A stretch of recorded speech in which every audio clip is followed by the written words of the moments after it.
I am EC3. I am a man. This guy continues and continues to amaze me. I'm the greatest wrestler in the world. I'm pretty sure Ishii is held together by cement.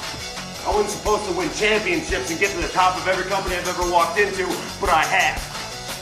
This has to be one of the greatest matches I've ever watched in my life. Because the Bullet Club, we rule the world. Do you see this face? I am beautiful. And do you see how I took Becky Lynch out?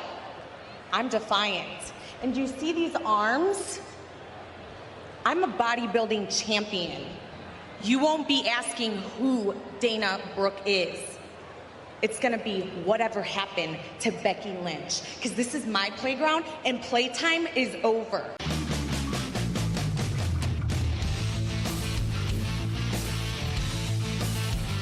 Ladies and gentlemen, wrestling to the mat.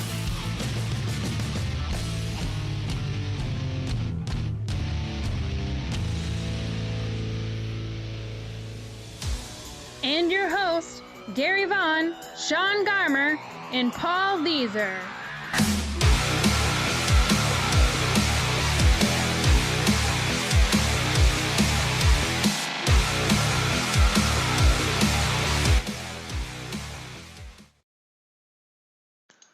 Hello and welcome to Wrestling Max episode 195, part 1. And we are the Every Wrestling Fan podcast. We are brought to you by the W2M Network and in partnership with 411mania.com and Last Word on Sports.com. Gary, take it away. Here we are, guys. It is Monday night if you're listening live. If you're not, hey, it's Tuesday morning for you on the download, and we are here to talk all about Monday Night Raw, everything that ensued, all the great storylines that you've been following, and getting ready for Extreme Rules. Well, we'll talk about it all here tonight, and plus, we're also going to get into some news topics. There's lots of them, you know. We got news on Damian Sandow, some TNA news, all sorts of great things that you got to stick around for. We are going to have a great night. I'm excited about the show, guys, and I hope you are too. And of course, hey, want to remind you, hey, this Thursday night, if you want to listen live, we're going to do our Extreme Rules preview show. You know, we're going to do, of course, our normal things, but that's going to be a big part of the show. Also do trying to predict the blocks for the Best of Super Juniors. That's right. It's on the day before Extreme Rules. Exactly. So trust me, not only is tonight going to be a lot of fun, but Thursday is going to be a blast too. So don't miss that episode. It'll be, of course, available on the download on Friday morning for you guys. But tonight, you know, it's going to be all about Monday Night Raw primarily. Lots of different things going on, and I'm excited about that. But before we jump into that, guys, let's kind of see what's been going on with you guys. You know, for me personally, I've just been, you know, working on some things around the house, you know, kind of getting some other things going on. So not a whole lot going on with me right now at this moment, but just having fun and, you know, getting through things day by day. How about you, Paul? Anything special going on? No, it's the usual for me this past week, work and hanging out, and that's about it. You, Sean, man, what's anything special? Well, and of course, my daughter, I sit here and I go, I know I said this before, that sometimes I look and go, man, she's 5, but it feels like she should be older. She had to go take a entrance exam to go into kindergarten.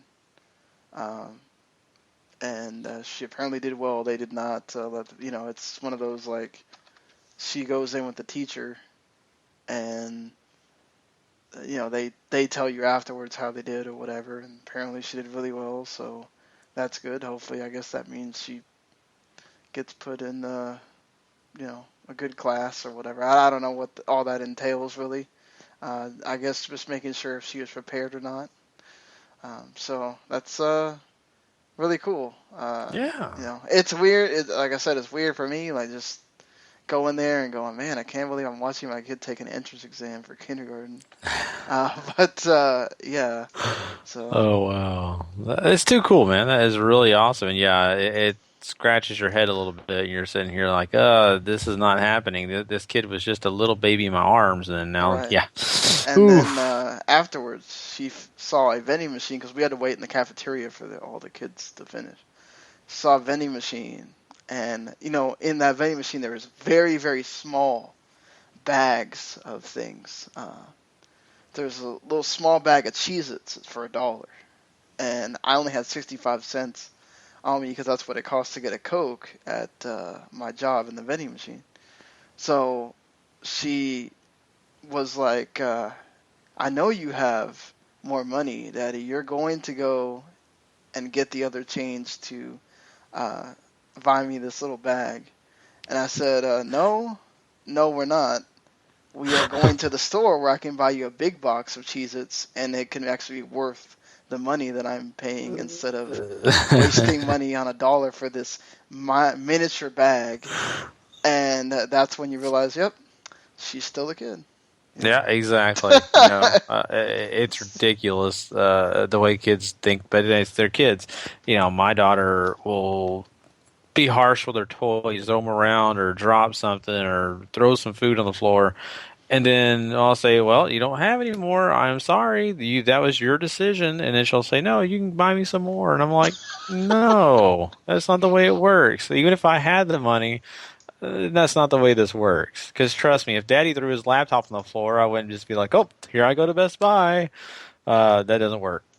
So let's go into reality, right? So yeah, that's one for me is I'm like, so you know what happens when you do that, right? And I don't care, and then I'm like, oh yay, that means I get to take something away, and then she's like, no, don't do that. I'm like, well, you got to learn to start caring then. Yeah, exactly. Yeah. See, Paul, parenthood, it gets ridiculous. You have to sit here and hear all these stories. But it just sounds fun. Yeah. Hey, see, what's cool for Paul is he gets to learn all this beforehand.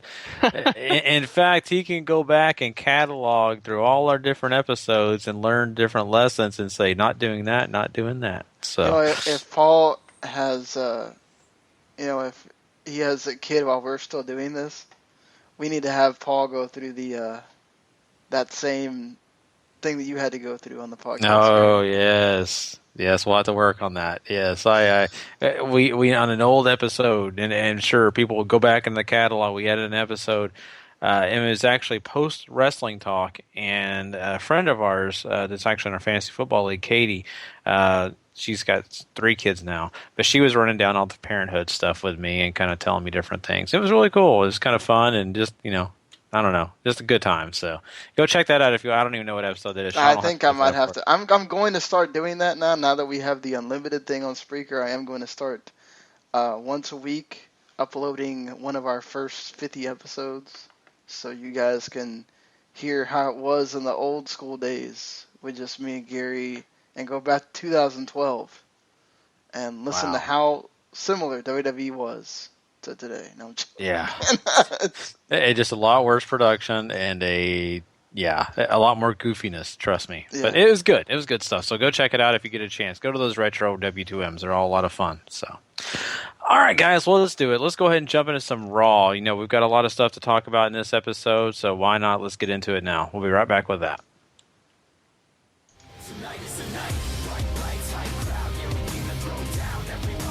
WWE Monday Night Raw. Well, this week's Monday Night Raw is, of course, the Go Home to Extreme Rules. Can't believe it's been 3 weeks already. And that reminds me I need to get that round table going tomorrow. But anyway, it is also from Greensboro, North Carolina, Flair Country, of course. And we will hear from Mr. Ric Flair much later on in the show. But they start off here, at least not with the McMahons or anything. They actually start off with AJ Styles coming out to talk and talking about, his history, how he main evented the Tokyo Dome. I don't know where that would have happened, but he also said there was 60,000 people in that Tokyo Dome. That did not happen either. So I guess AJ Styles already learning how to use the WWE vernacular. Let's hype up a crowd number to a ridiculous degree. I think even when they go back and the 36,000 that was really that wouldn't even be a number that WWE uses. So he went way above and beyond there on that. Then AJ basically starts going down the, I'm gonna let you know things so that if you don't know who I am, running down the whole he's won titles everywhere he's went and that he didn't need people to do things for him. And then Roman Reigns interrupts him before he even gets done. I figured, it might be a good time to let him have his spotlight, but no, we have to have Reigns interrupt. And basically they kind of jaw back and forth here. I did like the AJ interrupting Roman so he can't say his line, and then saying his line back at him, the I'm not a good guy, bad guy, I'm the guy thing. And then Luke and Carl arrive, and then we finally find out that the Bloodline is in fact the real name of Reigns and the Usos trio, I guess. So we have the Club against the Bloodline, guys. Which is a stupider name? Oh, jeez. I'm sorry, but man, the Club still sounds pretty ridiculous. Bloodline. That is totally I think you said this last week. It is totally a placeholder for whenever the Balor Club happens. They can just say, "Oh, it's not the Club anymore; it's the Balor Club." Yeah. Yeah, I truly believe that, but until they change it, it just sounds ridiculous. But I don't know. Bloodline still does sound better at this moment. When Balor Club happens, then yes, Bloodline. Better than the Family, right? Or not? You know what? I don't hate the Family. I've heard so much hate on the name The Family, and it may not be scary sounding or anything, but it kind of makes sense for who they are. I think, to me, when I think the only family I could think of in wrestling to me is the Heenan family. So when you name something else the Family, it always loses credit for me, even though they're really family. I'm messing around, but there have been just people legitimately may think that, and people legitimately just may hate the name The Family. I don't know, Paul. Are we being ridiculous on this? I don't think so. I mean, The Family isn't a great name, but I think the Bloodline is certainly better.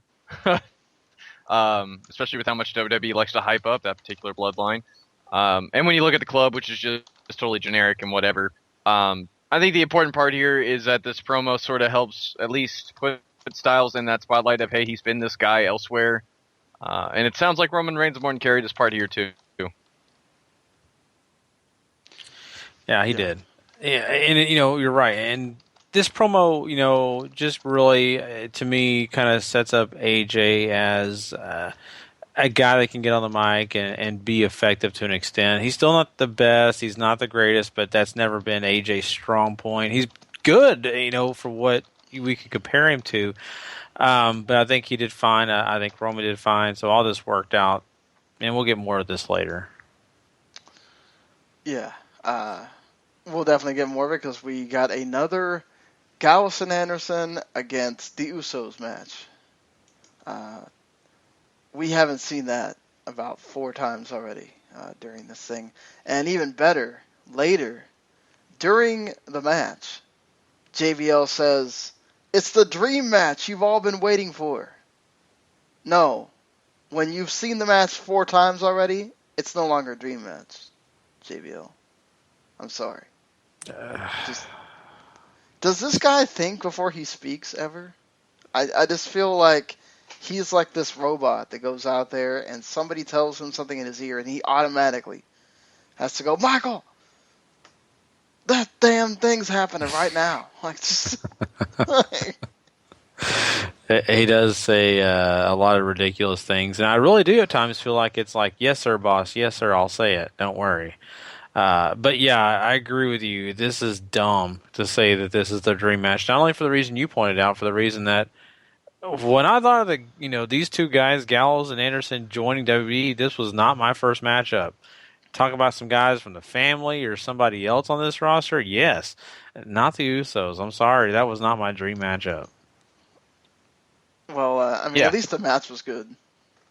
Yeah, it seems like this was the best incarnation of the match series so far. Well, you still had Anderson and Gallows get whooped, but, that's par for the course, I guess, for them. They make you just not care about these two guys. I'm sorry. I seen these guys in New Japan, but let's just take it back. If I did not see these guys, and it's been a long time since I've seen who as Festus or anything like that, I would not buy into them. I'd be like, these two big guys just not that great. I don't care. I want them to be intimidating, and they're not intimidating at all. I feel like the two guys, the jobber guys tonight, could have had a good shot against them. Yeah, they brought the two jobbers we see on NXT a lot, Skylar and Hollis or whatever up there. But it's I think this has to be leading to, this is why they turn on AJ, like, because AJ won't get involved in the match, which that's what happened here. He did not get involved in the match. He just kept barking at them from ringside or whatever. And Finn is not afraid to get involved in the match. That they will turn on AJ and then reveal that Finn is their new leader or whatever, and then they'll start winning. Because other than that, I don't see why. I understand that, again, I mean, I think Paul said this before, they are the background players to this feud, but everybody knows who the Usos are. There is a large contingent in that audience, maybe not this certain audience, but just the television audience in general, who has no idea who Gallus and Anderson are and why they keep getting pumped up, and then every time they have a match, they just get torn to shreds. It seems counterproductive, but that's the only reason I can think that they're doing this. And that when they think they get to that point where Finn shows up, people aren't really going to care that they got beat up before. But I don't know. What do you think, Paul? I mean, I've said it before, like you said what I said. They're background players right now. Until they're ready to turn the corner with them, you're going to keep getting this stuff. Yeah. But aren't the Usos the same background players? Yeah, they're just the background players that they like. That's a good point. I don't know. I mean, I just need to get over it, I guess. I want these guys to look good. I feel like that they have some great potential here. And, not that I hate the Usos. I think the Usos have been great. It's just lately they have not been strong, and they come into this matchup, and they're made to look like, man, they're doing really well for themselves all of a sudden out of nowhere, where they were losing to some just average tag teams recently. So I don't know. That's my problem. And not only that, let me say this. This is a little off topic maybe, but their entrance music, not as great as I want it to be. I'm not thrilled about that. It's okay. Not that great. Well, one of Can't those win them things all. One of those things New Japan kind of had down for them. Aside from the Bullet Club, Carl Anderson had 2 great theme songs. He only actually got to use that other theme song during the G1 last year that they made specifically for that, because then he never came out with it again. But the first one I remember has lines of like McDonald's and cheeseburgers and whatever. It's just like all this American stuff put into a theme song. It's really weird, but it works. Sounds delicious. Yes. But, yeah, I think that's all you hear from them on the show. Again, choosing to go with a different main event makes sense for where they're at. But again, this is your main event. It still feels big, but not in the main part of the show. Do you guys have a problem with that, or do you think that that's not really a big deal because on the pay-per-view it's going to get the spot that it'll be on? I don't know how Paul feels about it, but what I know is that in this situation, like I said last week, I kind of like the idea of trying to make 2 main events happen in a way, and I feel like that they can do this with this feud. It was not a bad way to do it. In fact, this week it felt a little bit better than last week. Last week they really had a dud. I don't think they had a dud at the end of this show. We'll get to that later. But I just think it was okay. I did not have a problem where they placed it. I think it keeps people interested in the show when you do these kind of things. So I think it's a wise move. If they do like last week, though, bad. It sounds like this wasn't a particular, I don't want to say waste of time, but it sounds like it was done well this week. And it sounds like some other feuds were done some justice this week, too. One of them in particular, which sort of gets me interested now, probably pretty late. But, I mean, I'm I'm looking forward to their match at the last show. Payback was pretty good, so I think they'll find a way to top themselves for sure. Yeah, and I want to say this. Thank you to WWE for not doing what I was about to get really ticked off tonight about. I was watching it. I really just hated when Roman Reigns came back and beat the crap out of all of them. It was the saving grace that finally AJ was to be able to beat Roman Reigns down with a chair. It's just a fact that I think AJ needs to stand tall sometime. They finally gave it to him. I was really concerned they weren't going to, so props to them for that. Yeah. So the next thing to take up a chunk of time for this show was right after this was, they had scheduled a Sami Zayn and Cesaro match, and Miz and Kevin Owens were out on commentary, knowing how Kevin Owens and Miz are. They were going to come to blows.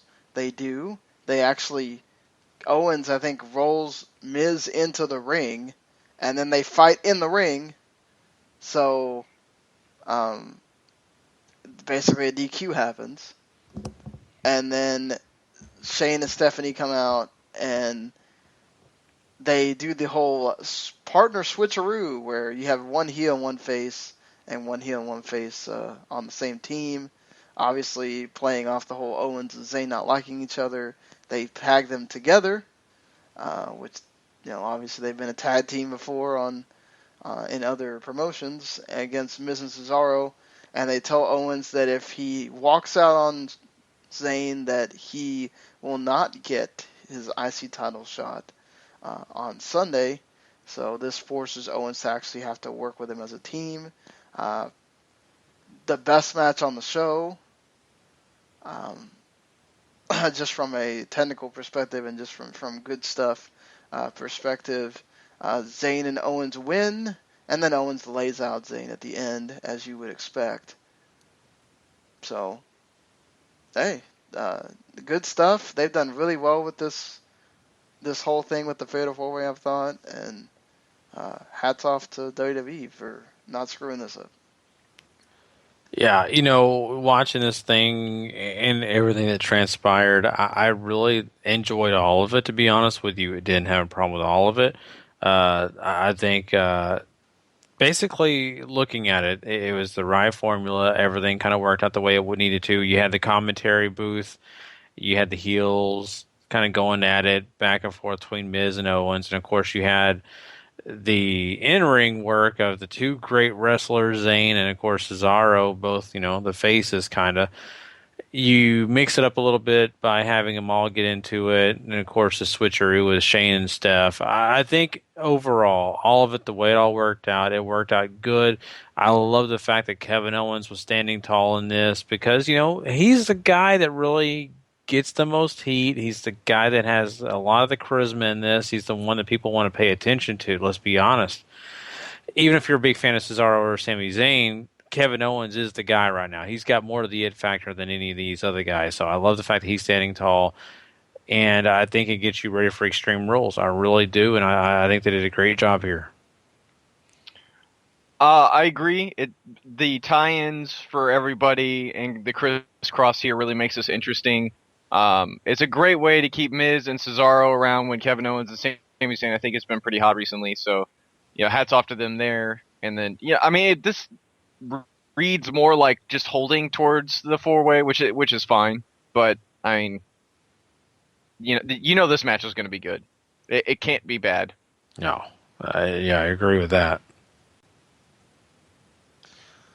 Yeah, like I said, this has been a really fun part of Raw every week, so look forward now to the Fatal 4-Way at the pay-per-view. And then we get the debut of the Shining Stars from Puerto Rico. Hashtag WTM Puerto Rico. We're still trying to get over there so we can do a show from there, even though Epic someday now left. But they get to wrestle John Skyler and Corey Hollis, who we've seen many times on NXT. This is your squash match. I mean, they looked all right. I didn't think it was anything great. they are trying to make Puerto Rico be the heel in this situation. So I didn't know Puerto Rico was a heel, but hey guys, maybe. I think it's hilarious in a way, but then again, I mean, I get it. They are, Puerto Rico has, some of the greatest heels sometimes in the business. Of course, Carlito, to get the whole Colon family situation, they can do a good job. Of course, in Puerto Rico, those guys are popular faces, but in the States, they get to play the heel a lot. So I think this works for these guys. Just really nothing special, like Sean said. They beat jobbers, they move on. There you go. You get to hear their music, you get to see their faces, smile, good stuff, I guess, in a way. I don't get how anything they were doing in the video packages made them heelish. They were pimping their country. Like there's nothing heelish there. So they need to tighten this act up and give us something to hate about them, or else it's going to flop just as hard as all the previous acts have. Yeah, the only thing going for them is that they actually have something to connect with because they're from there instead of trying to be Mexicans and they don't really know anything about how to be matadors. But I mean, they're going for that whole we think we're better than you kind of thing, and that doesn't work. From Puerto Rico, it's a freaking sister state to the United States. I mean, okay, guys, you basically brought them back as dudes to the audience.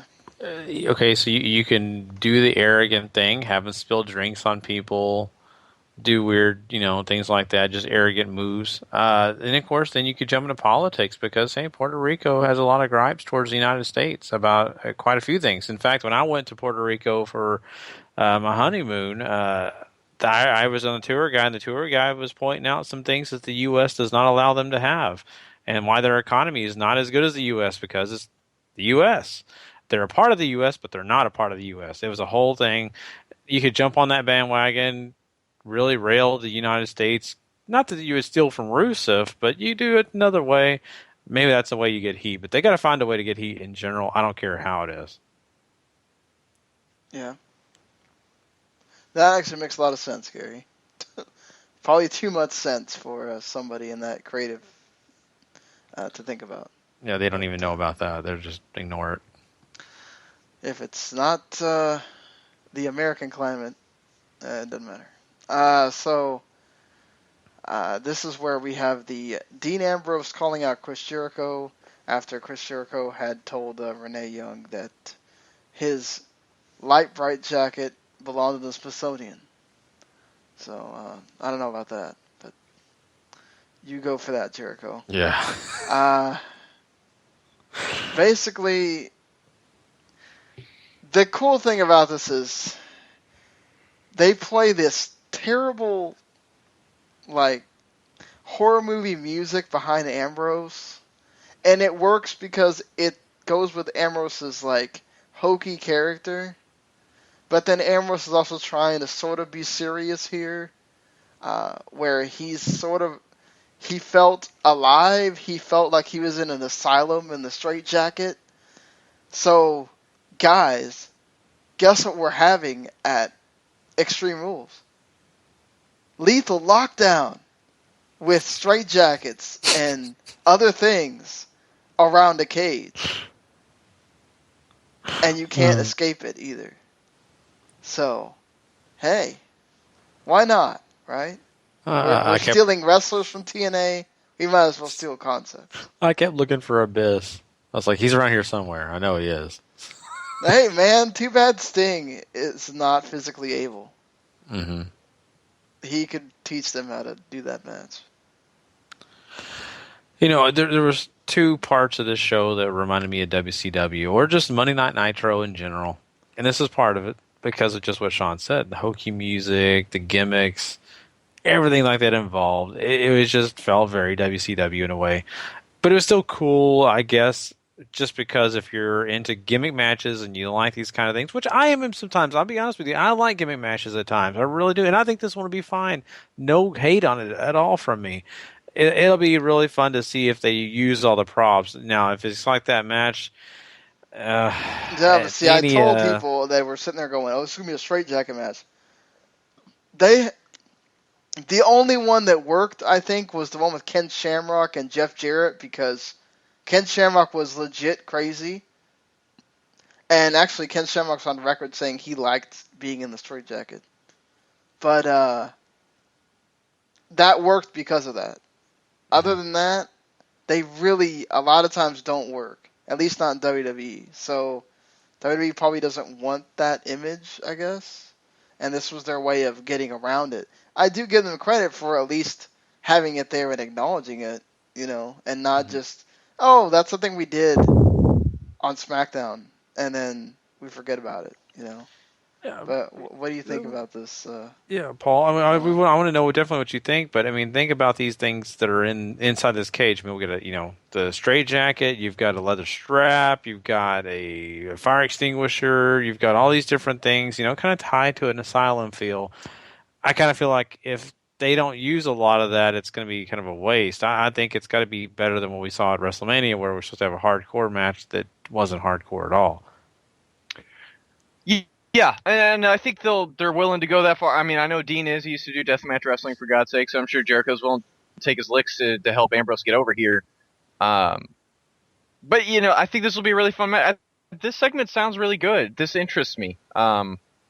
Maybe not to the degree that this feud could have, because, obviously they could have done a lot better than have these guys feud over a talk show and then move that onto a dead plate and a light bright jacket. But certainly, this match will certainly be fun, I think. And hopefully it has the right outcome with Ambrose going over, because you got to move him along.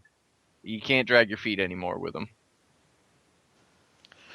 You know what I think they should add to this match? I think they should add props can pin the other guy.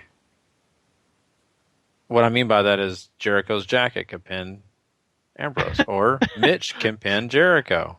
Mitch's dead carcass can pin Jericho. Yeah, why not? I think it'd be hilarious and fun. It adds something. But anyway, it is good, and I can't wait for you to check it out, Paul. This was fun. It was not anything too crazy, but it was fun. Yeah, I mean, it was better than you really would have hoped. I still can't get over that hokey music. Like, it's just... am I watching Friday the 13th or something? No, trust me, Sean, if they would have not used that music, my WCW thing probably would not have been a mention. But that added into this brought me back to Nitro. That's fine. It could have been worse, I guess. Earlier in the day, we found out that Emma has ruptured discs in her back and now has to have surgery. So another person down right when we're about to start having wrestlers come back. So teardrops. And she's just getting started back in the company. Well, in the main roster, or what I mean, not NXT. I just worry for her. This is terrible news for her. I'm not worried for her per se, because I don't think this is going to be like a Enzo and Cass situation. I don't think Dana is going to supersede Emma, because she's nowhere what Emma is in the ring, and it's not like Emma's a terrible promo or whatever. You could really argue that Dana without Emma is going to has the possibility of crashing and burning. But I don't know. This match was better than the one on SmackDown, maybe. And that's sort of all I remember, other than Dana winning again. So I'm going to assume they're just going to randomly announce this as a pre-show match. Because other than that, why do you need to have Becky lose twice in a row if you're not going to do something with it at the pay-per-view? But I don't know. What do you think, Paul? It's still too soon to bring Dana up. But, I mean, now they kind of look like it was a good idea in hindsight with Emma going down. And I don't know. Messy is this situation. And it kind of sucks for Becky, who was so close, clearly on the rise going into Mania. Now it seems like she's on this depressing downswing.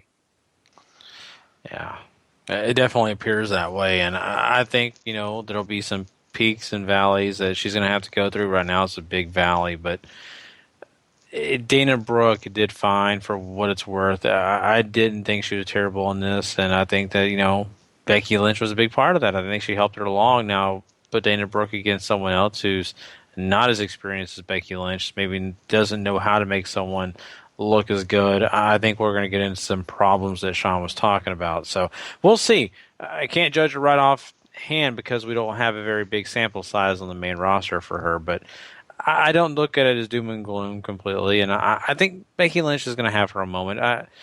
Sasha Banks apparently has been off TV because, they're saving her for a big storyline. Becky Lynch may be in that situation soon, too, so. The thing is with this is that at least for Dana, she has her character down. But if you can't wrestle, I don't know what they're really going to do for her. Because, okay, you can't really pair her with anybody else. It doesn't really make sense.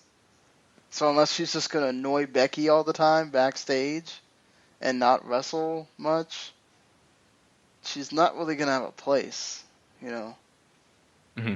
So unless you just hide her in tag matches and you just start using Alicia Fox randomly again, I don't know. Becky's kind of going to be in this, second Divas feud hell for a while. So, they don't have a whole... When you think about it, they decided that they don't want to just deplete NXT of everyone, I guess, and said that they need another face before they can bring up Bayley, which I think is wrong, and they should just let Asuka be your main face and you bring up Bayley, but whatever. You could be having Becky and Bayley matches instead, but I don't know. I guess you can transition Becky into Becky and Natty or whatever, but then you got two faces. So I don't know. What do you think, Paul? This is gonna be weird for them. Here's the problem: is they're trying the women's wrestling revolution is supposed to be about wrestling, and with Dana, who's not there on the wrestling level yet, it's going to make it seem sort of I don't. What's a good word here? Contradictory. I guess contradictory. She has her character down. We've known that since she really started showing up in NXT a month afterwards. And, wrestling wise was always going to be the long haul for her. Is the reason why she's down there. You don't get that here. And if you decide to keep going with this and Becky, obviously, you're going to be able to carry the feud okay. But when it comes time to match time, when you really need this to send a message home that these girls can go, it's not there. That's the problem.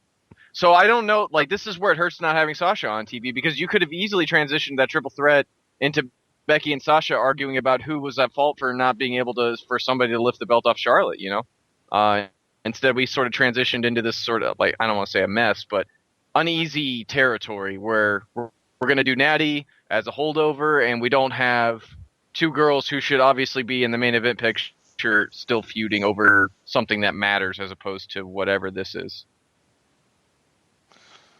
Right. We'll just have to see what WWE decides to do here.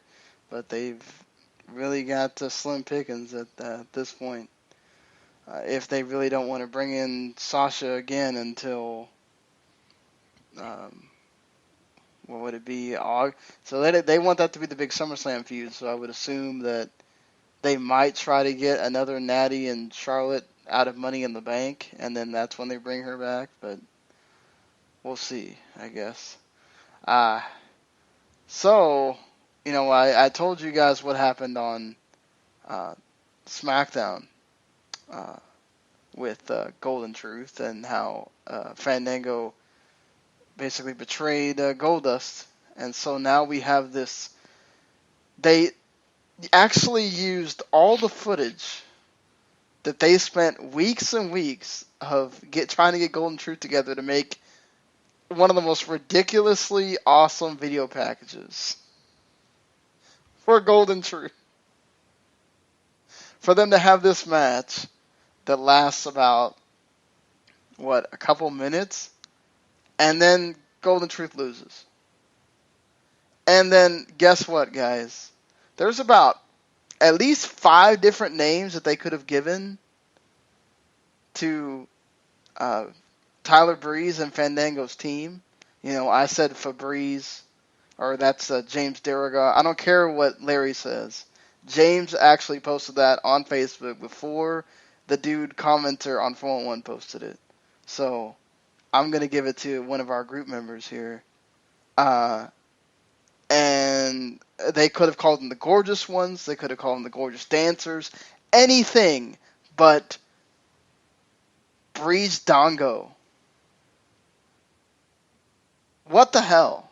Seriously. Do you guys not know how to be creative in that creative department? Like, that's the best thing you guys could come up with? Jesus Christ. Terrible. Anyway, why the hell would you do this and then you already have them lose? This seems like total just waste of time to even have done at all. But, whatever. I don't get the Golden Truth not going over here either. And the only thing I could say for why they keep doing these combo names is because that's how they do Hollywood coupling. So they're trying to seem relevant. That's all I got. God. A terrible name. This is okay. This is not getting anywhere close to the excitement that I wanted to have for the Golden Truth and the way all this is working out. I don't know. It's okay. It's a lot more flat than I expected. I was expecting comedy gold. I was expecting this to be a lot more entertaining. It's becoming a lot less entertaining than I expected, so I'm kind of wishy-washy on it, to be honest with you. Because trust me, I want the Golden Truth to be amazing and a lot of fun, but it's not there yet. Yeah, I mean, I'm sure it may get there. But hey, at least right after this, we have the totally fun New Day with their glorious time machine. It's literally a huge-ass box. Brown box. They go inside of it because, they want to try to understand the vaudevillains. So they go back to 2009. And you get Kofi's old music. And Woods is like, hey, we didn't go back far enough. And Kofi's like, wait, 2009 was my best year. It's just gold. And so then they go back, and I think it's Big E or Kofi comes out with one of those old style mustaches or whatever. And then they have Derriere cereal or something like that instead of Bootios. Then the vaudevillains attack them or whatever, and they keep throwing them into the time machine so it falls over and stuff. Just, oh man, great stuff. Yeah. But the vaudevillains look good here too. So. This is my second WCW moment, and it was just because, once again, the music, all the lights, and they were just doing a whole performance here that was very funny, but very hokey at the same point. I think a lot of the old fogies in the audience, or anybody who's watched wrestling a long time, may not take this to being lighthearted and fun. They just look at it as being dumb. I think it was fun. It really was. I love the Kofi part. I love the fact that these guys are just kind of making fun of different things, and especially the vaudevillains. So I was totally down. I had no problem with it. It was very hokey, but it was good. And it's the New Day. That's what you expect out of them, right? So you can't take it too serious. But I do like the vaudevillains attack. I think it made it more serious. Now you're going to go into this matchup in Extreme Rules and take it a little bit more serious. They've been having fun, but I think it's time to get down to brass tacks here and get a real match going. This sounds magical. The new DeLorean, the the 2009 was my best year line. Like, this just sounds amazing. And this is one of the reasons why I love wrestling. Wrestling can just be flat out fun sometimes. And when you get craziness like this, it just, like, this is how you know you're watching wrestling. It's just the goofy stuff like this, and I love it. I love it to pieces. I really do.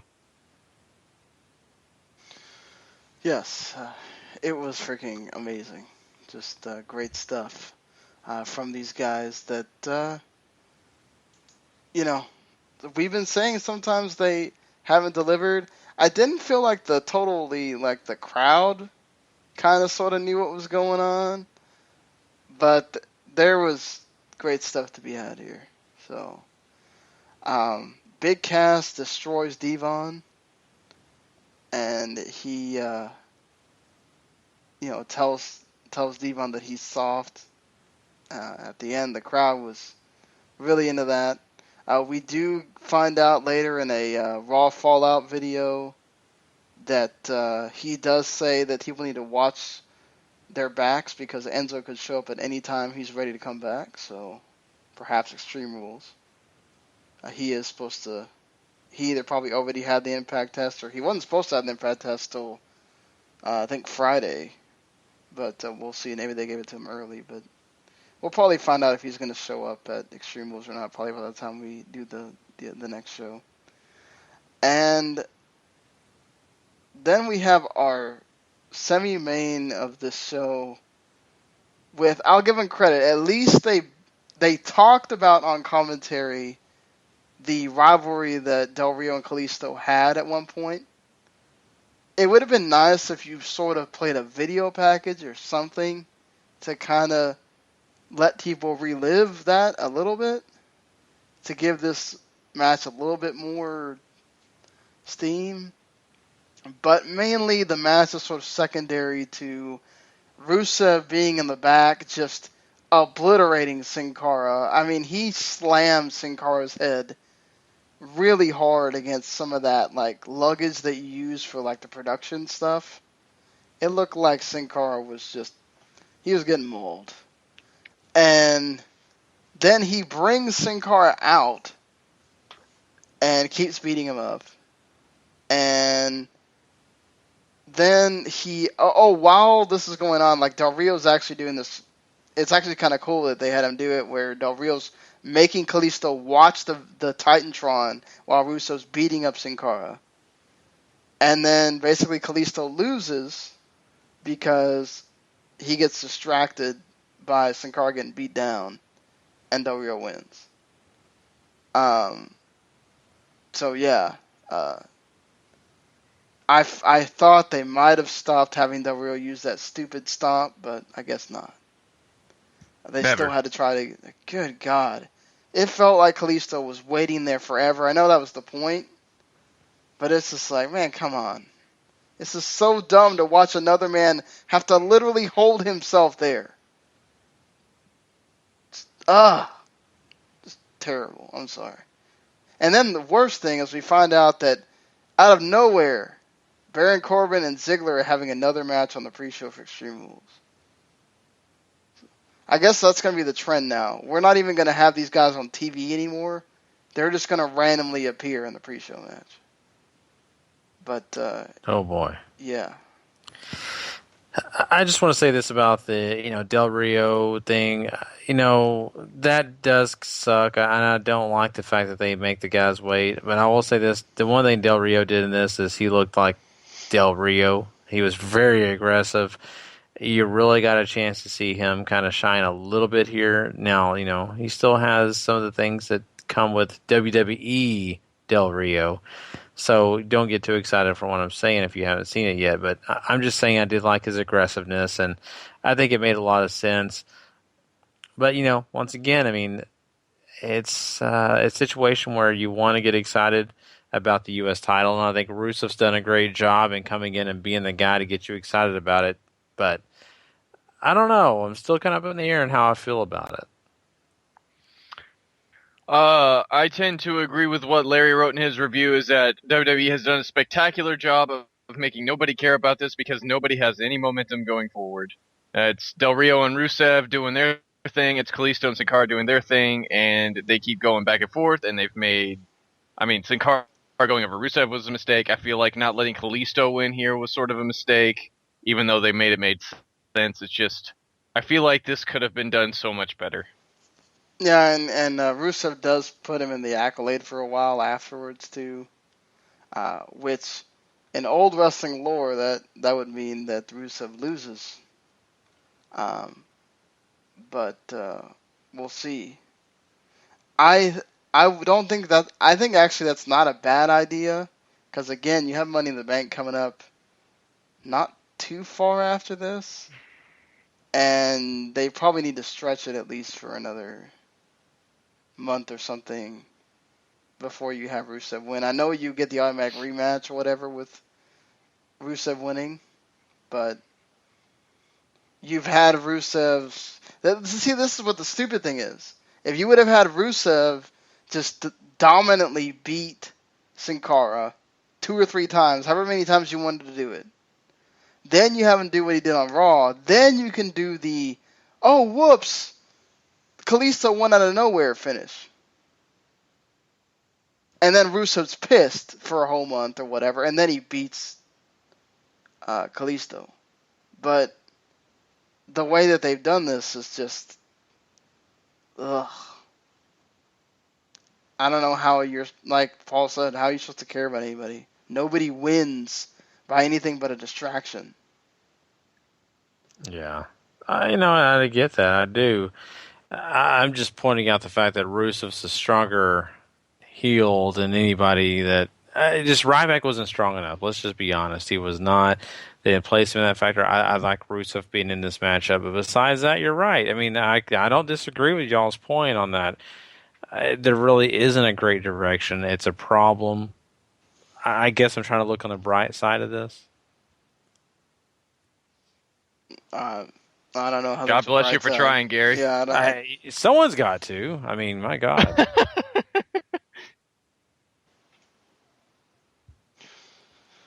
All right, well, we get to our main event here, which is the Charlotte and Natalya contract signing. The Shane and Stephanie come out. The crowd chants Shane O'Mac, so Stephanie chants Steph O'Mac at them instead to try to get them to chant for her. They did have this backstage. I think it was, I forgot which one of the matches it was for. And Shane looks at it, is like, oh man, I love this job or whatever. At being able to do something. I forgot what it is now. And then Stephanie kind of looks at him like, I think you're having a little bit too much fun. And then you have that, which I forgot to point out last week. The way they've been having these two have these like long gazes at each other, that's a little bit more than brother-sister gazes. You know what I'm saying? Mm-hmm. It feels Game of Thronesy. Yeah. Yeah. Gifts being exchanged, longing looks being exchanged, talking about decorating their office together. Yep. I mean, I guess this is Vince's sort of way of having that incest storyline he wanted to have or whatever. Yeah. I just heard recently that, Vince was even considering, having an incest situation when Stephanie was pregnant. He wanted to be the father of the baby. Yeah. Yeah. Dusty Rhodes almost fell out of his chair. Yeah. I think anybody in their mind that had sane mind would have fallen out of their chair. So it is kind of weird, but I'm sure Triple H will show up and screw all this up. Oh, of course. I mean, that's what you would expect that leads to. Now, we are in Flair country here, as I noted. So Flair comes out, and then he introduces Charlotte. The fans are cheering for Charlotte here at first. Natalya sort of cuts this promo saying that she wants the NXT Charlotte, basically. And then Charlotte goes on this thing where, oh, they're not going to boo me here because this is where, the Flairs are from and all this stuff. And then she turns it into a heel promo, which is really well done by Charlotte. She's like, oh, they're not going to boo me because you worship at my feet, and I'm your goddess. And then everybody started booing her. So well done by Charlotte here. And then they find out that in the contract, Ric Flair cannot even walk to the ring, or Charlotte will have to forfeit her title. And then she also finds out if she doesn't sign the contract, she will forfeit her title right now.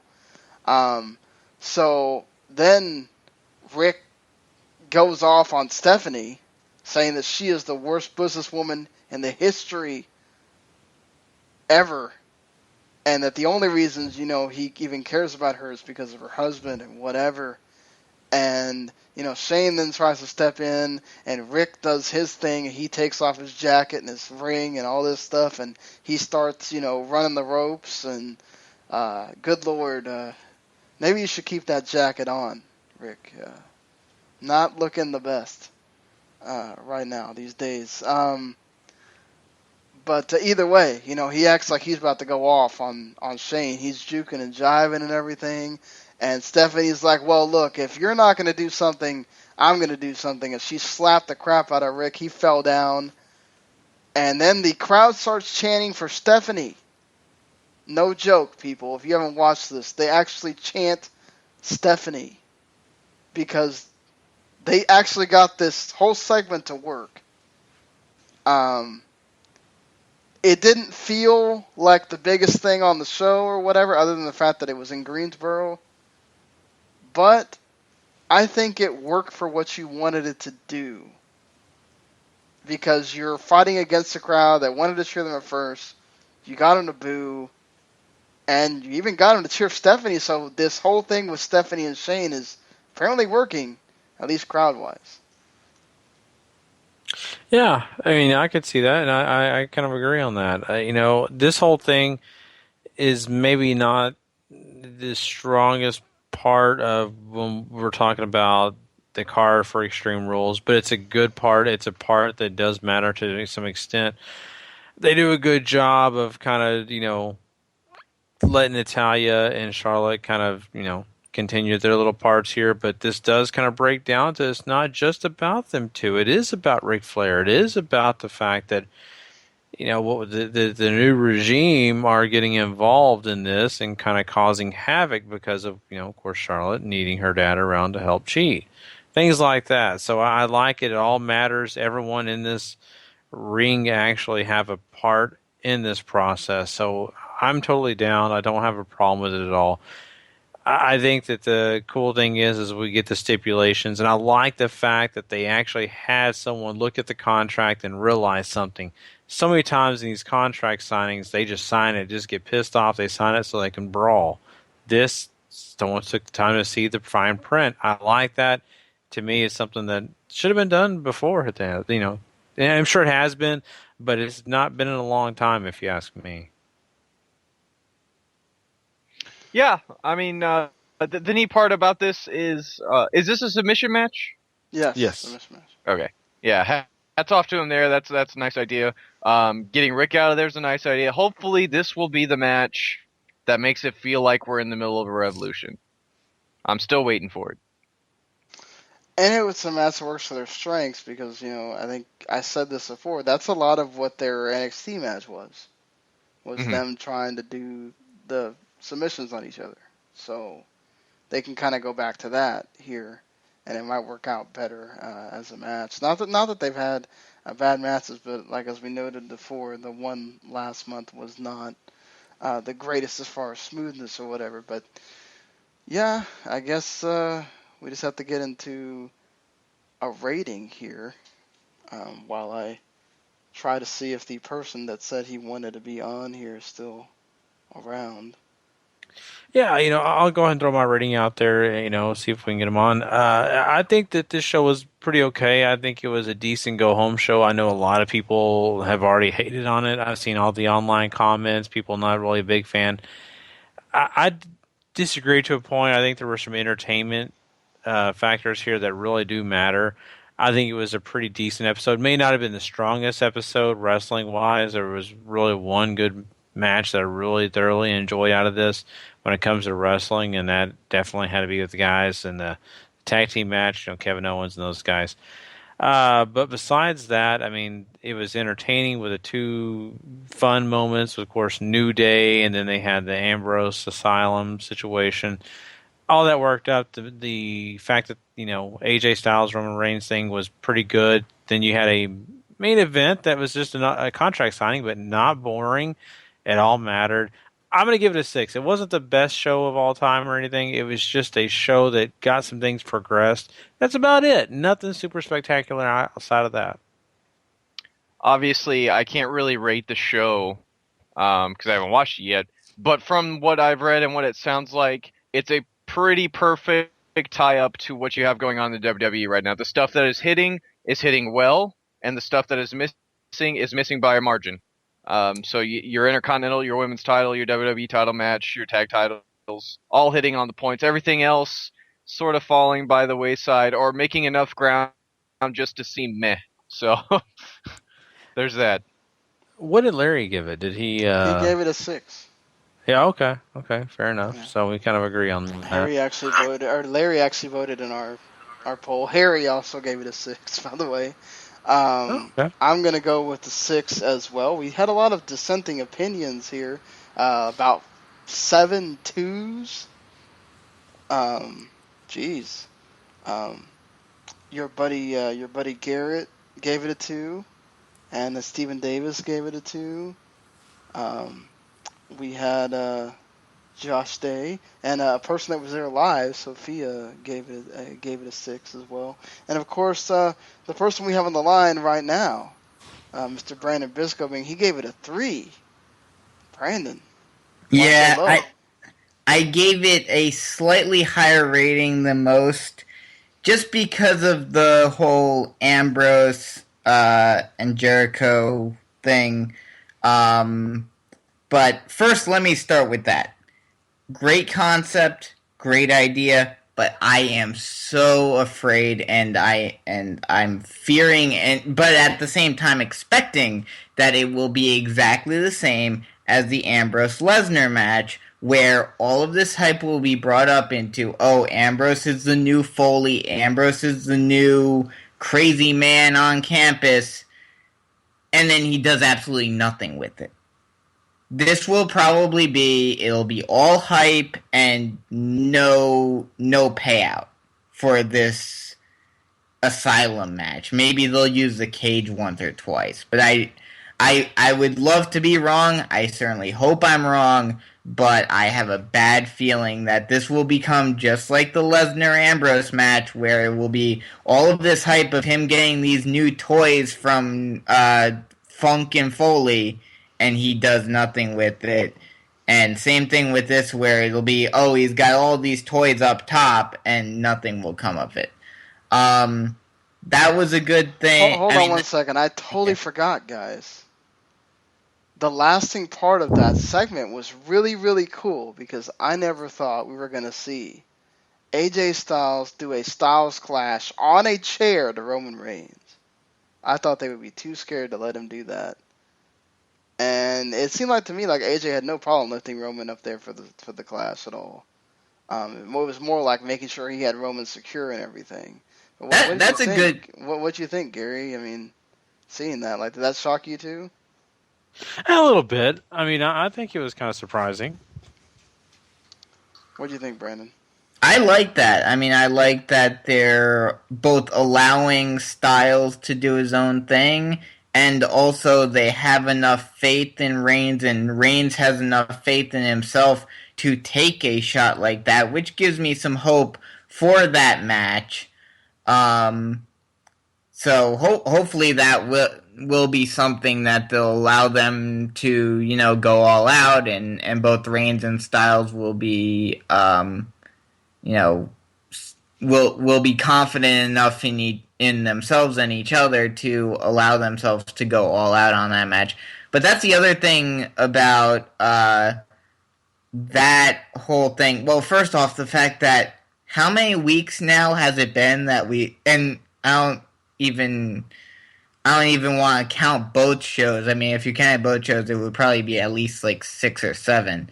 But just weeks now that we've seen some combination of the family or the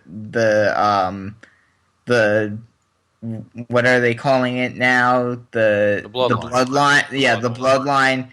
The bloodline against the Bullet Club. We've had this for the past 3-4 weeks straight. It's getting old.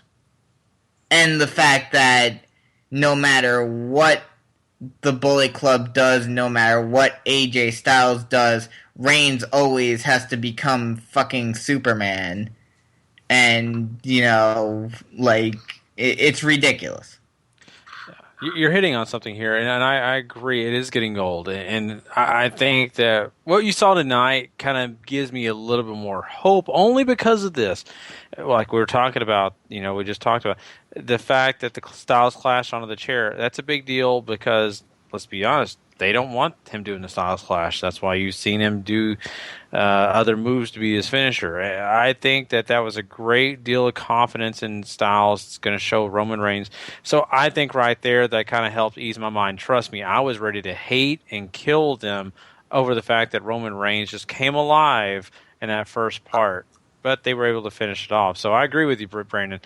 It is boring, and I hope that they can do more. But that a little bit eased my mind on this. I'll agree with you there that one part at the end where he did hit the Styles Clash on the chair and all of that did give me a little bit of hope, but I just have this bad feeling that this match is going to start out with those two, just going out normally, whatever.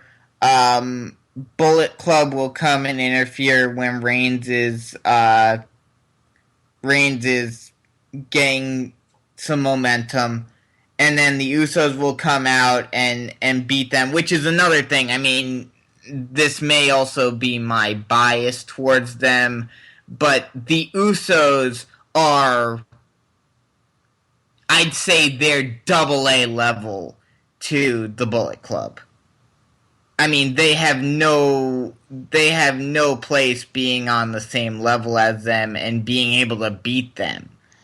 So that, them just suddenly becoming amazing after pretty much, I mean, yes, they've gotten a few title shots and whatnot, but they've pretty much jobbed to the Dudleys and the New Day for the past 5 or 6 months, and now they're suddenly beating the Bullet Club.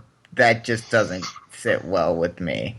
We're dealing with a team that is a former two-time WWE Tag Team Champion and a team that has been here for less than a month and has yet to look strong. The Usos have every right to beat them at this point because WWE is treating these guys like they haven't mattered at all. Well, that's the issue, though. That's what I'm saying, is that they're treating the Bullet Club like they're nobodies. Right, but you can't complain that the Usos are beating them if they're treating them like nobodies. The Usos are firmly established as, at least for the last couple of years, the team before the New Day took over. But I feel like this show, and it seems to be getting worse and worse by the week. Let's look at this card. You had Ambrose and Jericho, which that had a big pop, and that was something that fans were looking forward to, and all of that. And that will be an interesting matchup, albeit I'm still worried about whether or not they'll actually do it correctly. We're gonna do our, just letting you know, you don't have to run down the Extreme Rules stuff. We're doing our preview for that on the Thursday show.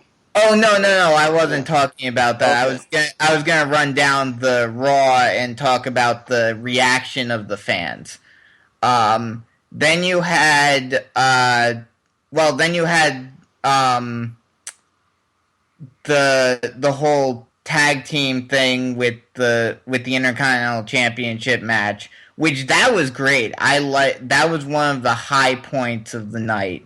And while it was very predictable what they were going to do, especially with what happened on SmackDown, I liked the fact that Zayn and Owens tagged up again and see that whole dynamic and everything. That was interesting. That was definitely a plus of this show. And And then you had Primo and Epico, which just, I mean, I talked to Sean about it on the group. This thing's not going to last more than a couple of months. There was no reaction with all of the... Well, first off, the whole promos that they had for them, I thought it was just a regular commercial for Puerto Rico until they cut to Raw right after, when I first saw it. It was a very weird and very vague promo, and just it just didn't make much sense. Yeah, it was like one of those old travel commercials. Exactly, that's what I thought it was. I thought it was a travel commercial for Puerto Rico until I realized, oh, wait, that's Primo and Epico. And there was no pop whatsoever in that crowd for them. And to have them face two jobbers from NXT, it just, I mean, maybe they'll do a little bit something, but I mean, at least they were getting some sort of pop as Los Matadores. Now they're getting absolutely nothing, and I feel like either A, they'll get, cut, or either A, they'll get taken off of TV again and repackaged again in a couple of months, or they'll just finally, thankfully, get cut entirely, because no matter what they've done with them, no matter what they've tried to do, they just haven't gotten anywhere in the WWE. Mm-hmm. And then the whole...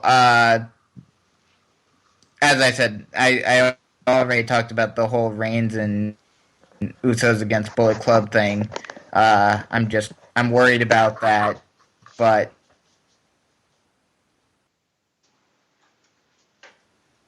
it'll be interesting. Right. And then, I mean, while it's kind of an interesting storyline, can you hear me? Yeah, we can now. We can now. Okay, we had a little breakup. Oh, okay.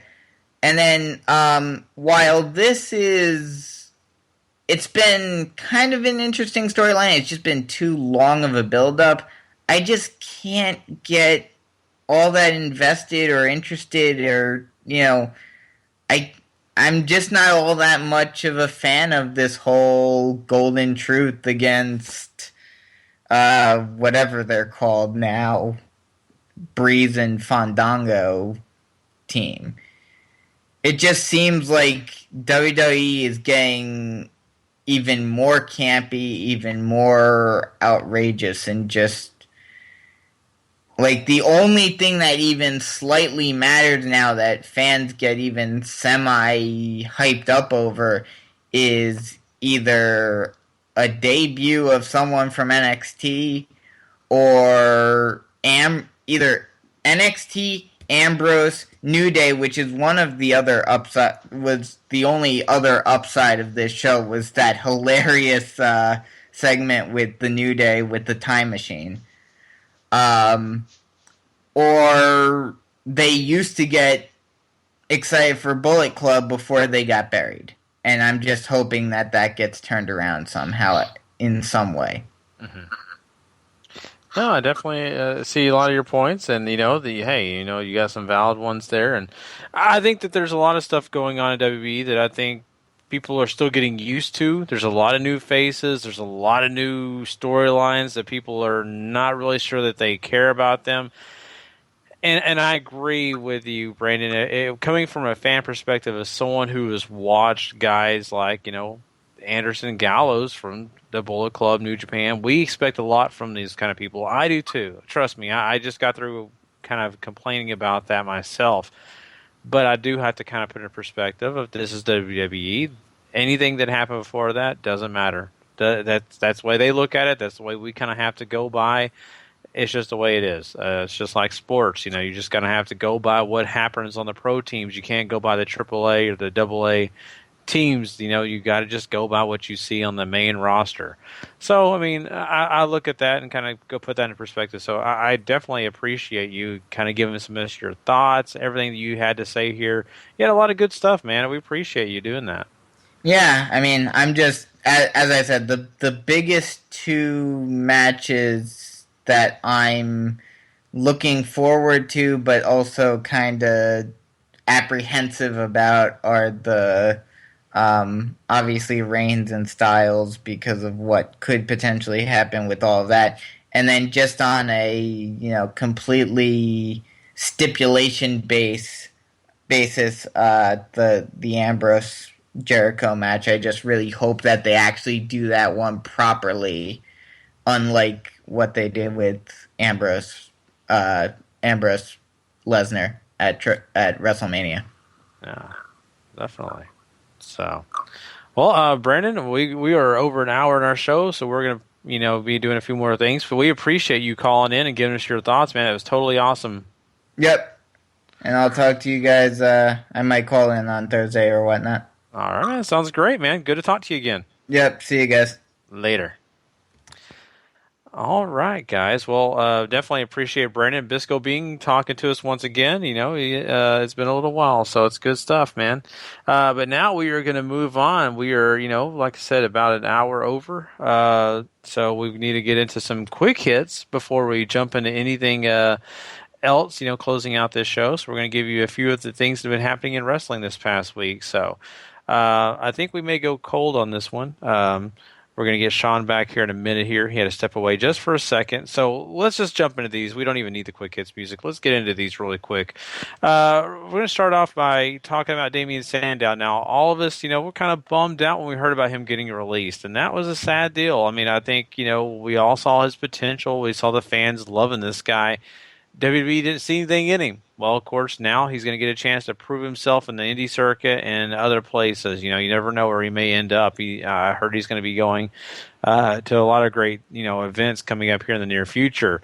But he kind of alluded this week and said that, this was kind of a mutual deal. Now, he didn't go and ask for his release, but when they released him, he was kind of like, I appreciate the opportunity. Thanks. Cool. No worries. I'm good. And, this primarily comes from the fact that, they really didn't have a lot going for him and he didn't see a lot of direction for himself. So this kind of worked out, Paul. I mean, I know it's weird to say that you're happy to be fired from the biggest company, at least in the U.S., but then again, he can finally go be himself, I guess. And he can find work in a place that is going to use him to their fullest abilities. And, that after being maybe mishandled, underutilized and mishandled, I'm sure that's something he's very much looking forward to. And when you can clearly tell that they weren't intent on using him for anything after what had happened to him since he dropped the Money in the Bank briefcase and then skipped the boat on him with the Miz Dow thing. So, it sucks to see him go, but WWE has said more times they're willing to eat their hat if a guy can go out and prove them wrong, and this is certainly a guy who I think can do that. Yeah, I definitely agree. I mean, this is a guy that I really feel like will go out there and, make some waves, and WWE's going to reevaluate this a little bit. But until then, I mean, they're just going to have to, like you said, eat their hat if this guy goes and does great things. It just really proves them wrong. So, it's really curious, what he's going to be doing here in the near future.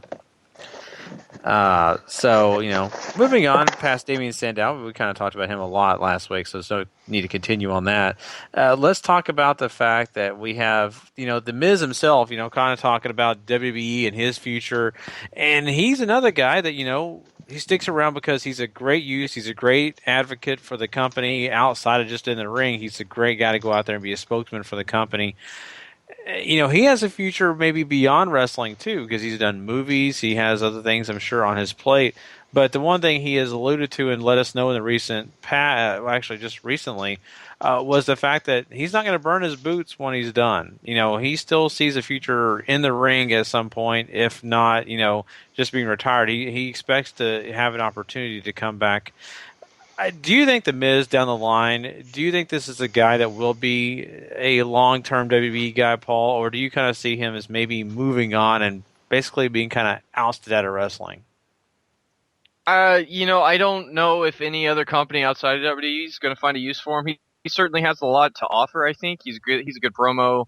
He's very good at understanding characters, which might be why acting kind of comes second nature to him, I guess. Because some of the stuff I've seen him in, he's been in bad movies. I wouldn't say he's necessarily a bad actor, though.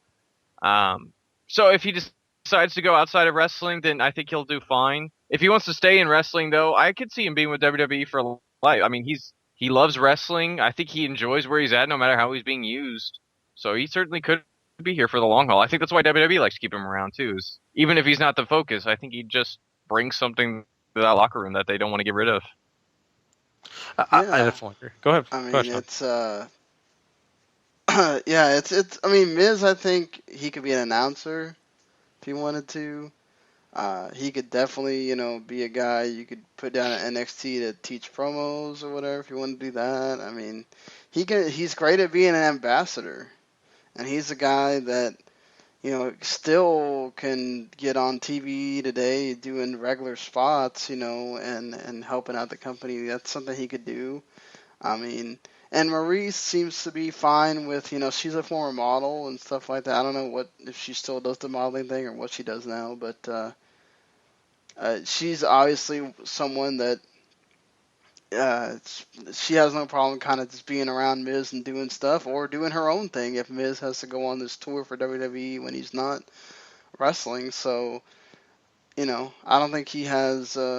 It's not one of those things where it's going to be a big deal and he's going to feel like he needs to be at home doing whatever.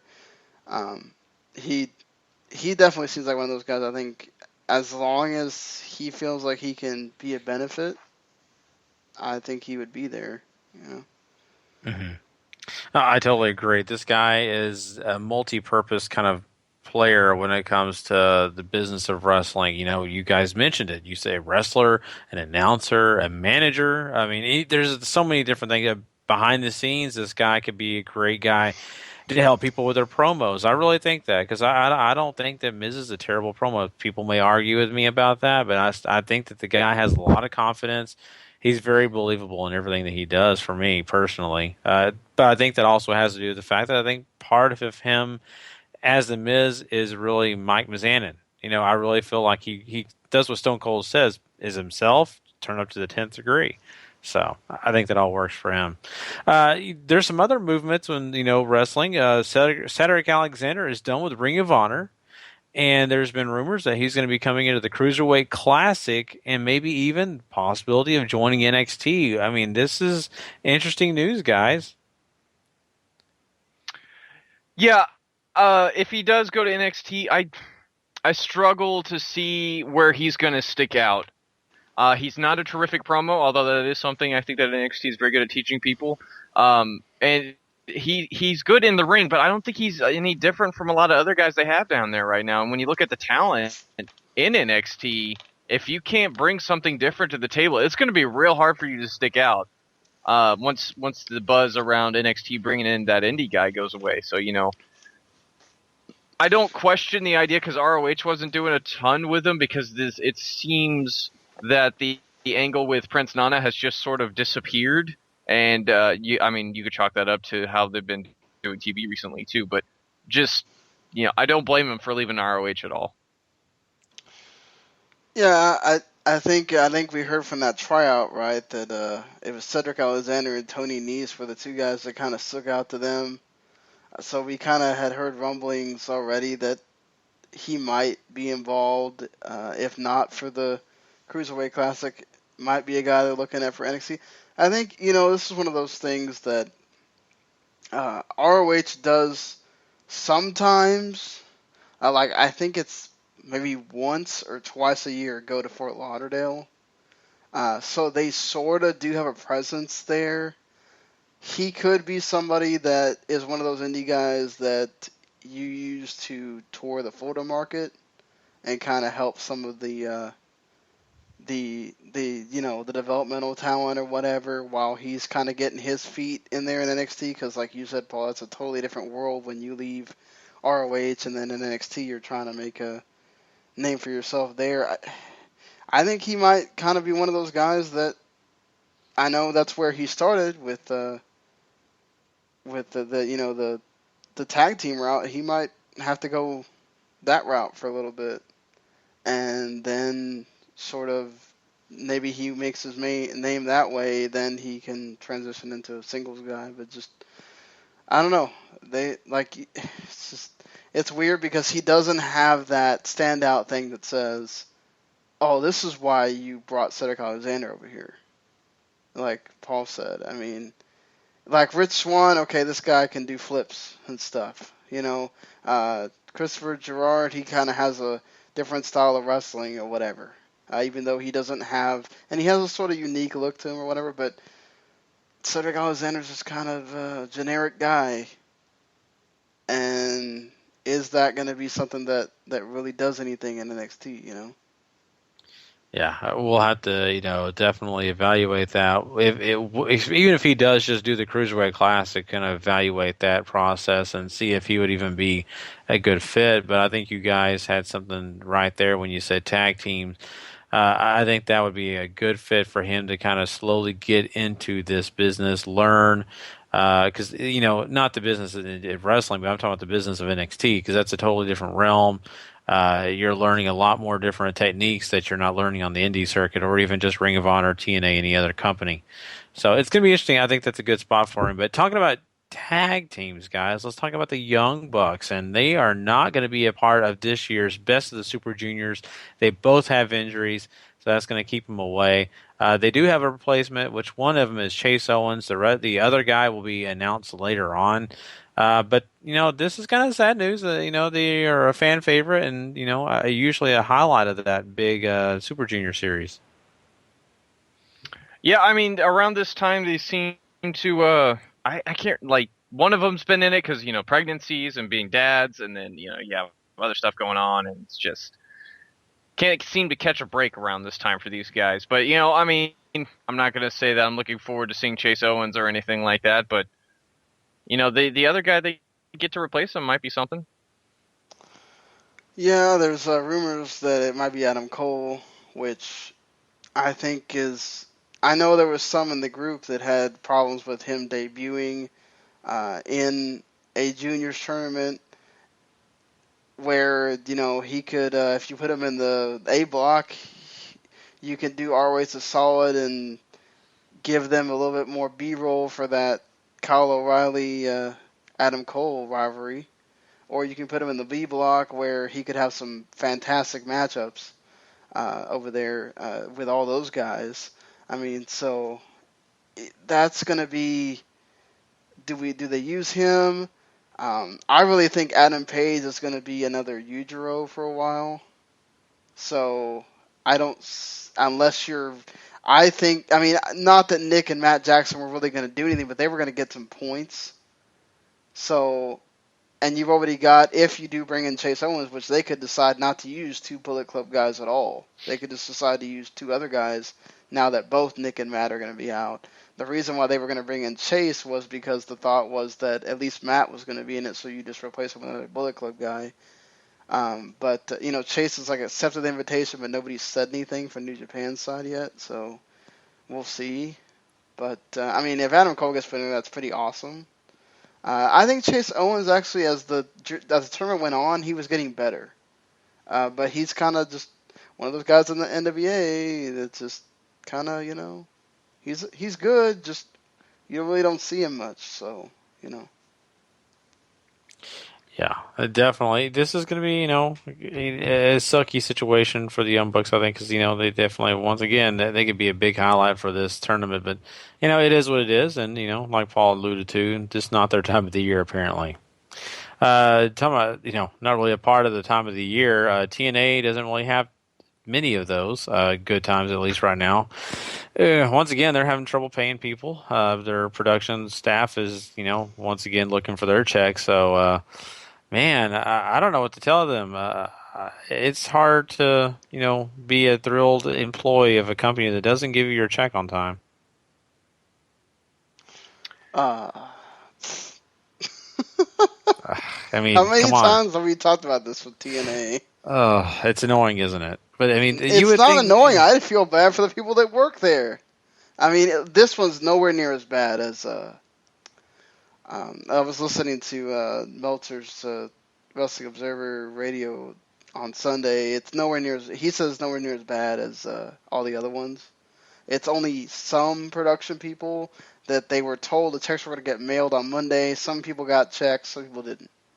So that could be they got lost in the mail, or they never got sent the checks, or whatever. I've heard that one before. Oh, your check's in the mail. Don't worry. Yep. Thank God there's direct deposit now. But supposedly the Harris brothers are the ones that are in charge of that right now, not Dixie. So something's going on with those guys, I guess, and sending the payment out. I just think we told on ourselves, Sean. I think I told Paul that his check was in the mail for this podcast, and yeah. So who? I'm looking forward to that one. All 29 cents. So that's royalties. But yeah, I mean, Paul, I'm sure there's not much really to say about that, right? But you could give me a comment on this. Stephanie McMahon is writing a book. That's right. She is writing a tell-all book about her life growing up in the wrestling business. This is going to be interesting, especially just to see what really she does tell. I'm sure the secret, dirty stuff is not going to be all told, Randy Savage. So we'll see. Give me your thoughts, though, about this book. Would you be interested in reading it? Absolutely. Stephanie's been in the business since she was in diapers. There's so much to talk about, especially being around WWE, which is a company, ebbed and flowed, and it's been through so many ups and downs, and you have all this great stuff. And I mean, not to mention she's a woman in a male-dominated industry, and that's certainly something that's always interested about to see how she found a way to success there, even though she has the family tie. So, I mean, obviously, she was groomed for it and all that, but hearing her side will be really interesting. The cool thing with the books is they usually let them be a bit more freeform than other media that WWE has. So it would be nice to know if we are not the Macho Man thing. I don't think that's ever going to be talked about by anybody other than maybe allusions to it. I think other than that, it would be nice to see if she'll talk about the China thing at all, if she'll talk about just any kind of backstage stuff or how it was to come in as a woman and how the guys felt about that, or just anything with her. I think it's going to be interesting because being a boss, being the daughter of Vince, I mean, that's something right there. And already have expectations put on you and all this stuff. Like, I think having to hear her challenges is being part of creative, and now that she's not that anymore, she's the chief brand officer, like, what all led to that. I mean, there's a lot of stuff there with Stephanie that if she wants to tell those stories, which I hope she really does, it's going to be interesting. Now, if it's very much gloss over kind of thing, kind of like what they did with that Vince McMahon DVD, but in book form, it's not going to be that great. So, and I think she sort of helped. I think it's going to be one of those where it's going to be her words with a ghostwriter. It's not going to be somebody else writing it about her. So, should be even more interesting that way. Definitely. So I think you guys kind of point out some good things, and this is something that's really interesting to me just because of the fact that she got to be around a lot of veterans in this business, a lot of guys like Andre the Giant that we've heard other stories from different points of view, but this is one that really is going to be cool because of the fact, their family was so close with Andre, and, I'm sure she has lots of great family stories to talk about. So this is going to be great, and I'm looking forward to seeing what she has to say out of this whole thing.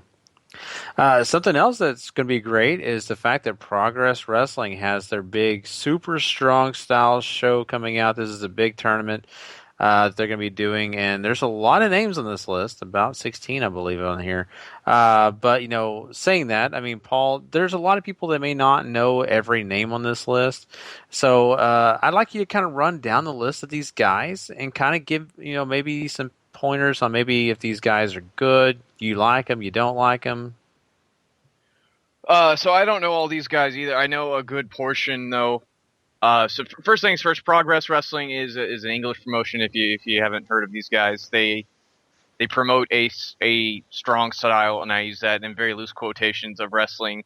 And where I think strong style for them just means pure wrestling, hard-hitting action, fast pace, because it feels very much more like I don't want to say a typical American indie, but there's a lot of that influence in there. And this tournament is modeled after it's your usual 2-day single elimination 16-man thing, but I had a lot of comparisons to West Side Extreme Wrestling in Germany, their Super 16 karat gold tournament or whatever the name of that. I think it's just 16 karat gold tournament. So, and a lot of those guys that made their name over there are in this tournament. Guys like Big Daddy Walter, Tommy End, those two guys, big names over there. Big Daddy Walter's more of a heavyweight wrestler, big guy. He's quite good. Two on this list here is Chris Hero. I'm pretty sure everybody knows who Chris Hero is at this point. Damian Mosier is a guy I'm not very familiar with. Dave Mastiff, however, big guy, works. He's a big brawler. He's 300 plus pounds is what they bill him at. He can really move for how big he is, though. It's very impressive. He's a guy that's really won me over, and me starting to watch Progress and follow it. Kenny Williams, I'm not super familiar with. Mark Andrews, however, is Mandrews of TNA fame. Is a name I vowed I would never say, but there you go. Matt Cross, of course, is Son of Havoc and Lucha Underground and this big indie staple, of course. Mark Haskins and Mikey Whiplash are two guys that have made their name here in Progress. They're okay. They're not my favorites. Pete Dunne and Rampage Brown, however, quite good. Pete Dunne is a bigger cruiserweight, which is interesting. Certainly, he was one of the guys in the running there for the Cruiserweight Series. And he didn't win his match, did he? Can't remember. I think he did, because I made that joke about, are they going to say, it's like, is that a 300-pound guy that they're going to say is a cruiserweight? Right. Or whatever. Right. Okay, yeah, so he'll be there. And then Rampage Brown, big brawler, super, he fits the strong style mold. Lots of suplexes, lots of hits. He's former Progress World Champion too, if that helps anybody there. Sami Callihan, we know who that is, of course, formerly the hacker guy, Solomon Crow in NXT. TK Cooper, not familiar with. Tommy and I've already mentioned. The last name on the list, Zack Sabre Jr. If you don't know who this guy is yet, pause this show, go to YouTube, type in Zack Sabre Jr., be amazed, hit resume on this show. Definitely. Yes. Totally agree. Yeah. So, I mean, looking at this list, Sean, and all these guys that kind of Paul talked about, this is kind of a cool tournament. I think it's going to be really something that's going to be exciting to watch. Yeah, I'm sure it will be pretty awesome to watch. I mean, Paul, you're the one that watches this. You got any tabs for who might? So I'm not fully caught up on where Progress is at this point in time. I'm on Progress 14. I believe they're up in the 30s. So I'm a little less than halfway. That being said, they'd be silly not to take advantage of having Chris Hero and Zack Sabre Jr. go at it. So that might be your final. Would be interesting. Of course, it happens on May 29th and 30th. And as Paul has mentioned a bunch of times here, you can go on PivotShare and buy their subscription service and probably watch these for $7.50 a month. So you pay your $7.50. They're pretty quick at getting these up too. So maybe 2 weeks after it's over, they'll be up on there. Pretty awesome. Great stuff, guys. All right, well, we got one last thing on the docket before we get out of here. Josh Barnett apparently made some comments about the pro wrestling business, and one of them is the fact that he does not think that it is anywhere close to looking real, and he also says that they don't have any athletes. Now, Sean, it's up to you if you want to quote this guy, but he goes on to say a few things, as in, these guys have never thrown a real punch. These guys have never put on real submissions, done things that need to be done to kind of be a pro wrestler. Basically, these guys are dancers. He throws a few comments out here, and I'll let you explain a little bit more, but man, this is kind of crazy. Yeah, Josh Barnett, obviously more known to people now as the color commentator on New Japan on Access, but he is a MMA fighter still, and former pro wrestler. He does more of the MMA stuff now than the pro wrestling, but he was a wrestler for New Japan back when that MMA stuff was going on, and in the Tokyo Dome match and everything, and he obviously very profound on the whole. He wants it to look real, and he feels that not only WWE, but that nobody tries to make it look real anymore, because no one's out there really being an athlete. They're not really teaching them how to wrestle. They're just guys going out there, and basically he says that other than in the upper echelon, I don't see anybody on the indie scene that they're not athletes. Some of these guys are incredibly athletic, the upper echelon. A lot of them still have no real wrestling knowledge. They have never locked a real hold onto somebody. They never thrown a real punch or been kicked. There's no basis in reality for the foundation of wrestling anymore, so you aren't going to get that. You're going to get guys where if you don't grab the left side for something, they're completely and utterly lost. To me, it's just choreography. It's just dancing. That's not wrestling. That's not the ability to ebb and flow and move and manipulate and control a partner, go out there and actually compete with somebody to show real struggle. They're just learning how to do the Charleston or the tango. Jeez, Paul. It seems going out there to learn how to do those are old dances at this point, but I guess we're not learning how to do whipping and nay-naying either. Or dabbing, yeah. Well, you can dab without dancing, but Paul, what do you think? We You can bring up whatever you want about wrestling maybe not really being wrestling anymore, but to say that some of these guys aren't athletes is just a straight up insult. A lot of these guys are super athletic. You can tell by some of the stuff they do in the ring. You can. The stuff we obviously cover might be what he's considering the upper echelon. But to say these guys aren't athletes is absolutely silly.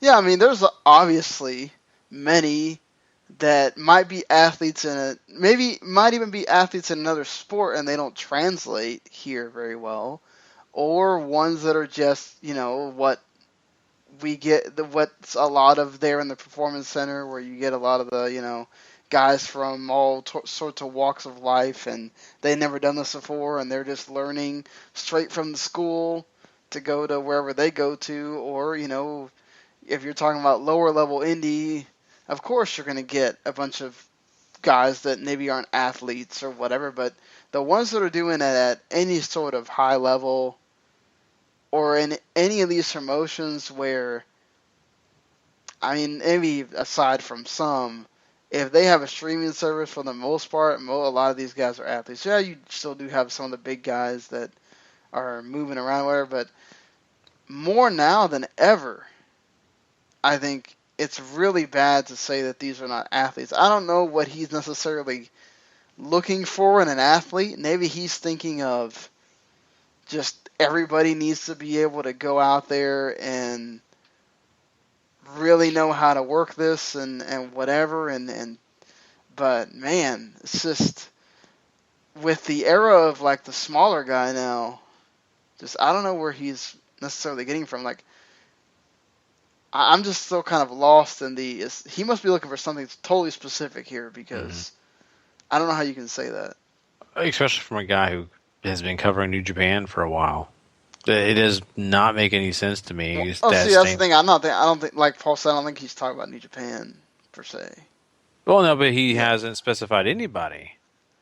And when you throw out a broad statement like that, you've got to add them in too, unless you exclude them completely. So, besides New Japan, other than wrestling, Yujiro and Nakanishi or whatever, some of those older guys, whatever, but almost everybody in New Japan is some kind of. Look at how old some of these guys are, and they're still out there wrestling better than some of the young guys. Yeah, so definitely. I'm just making the point, that's got to be part of this. But I think that he's completely wrong about the athletic thing.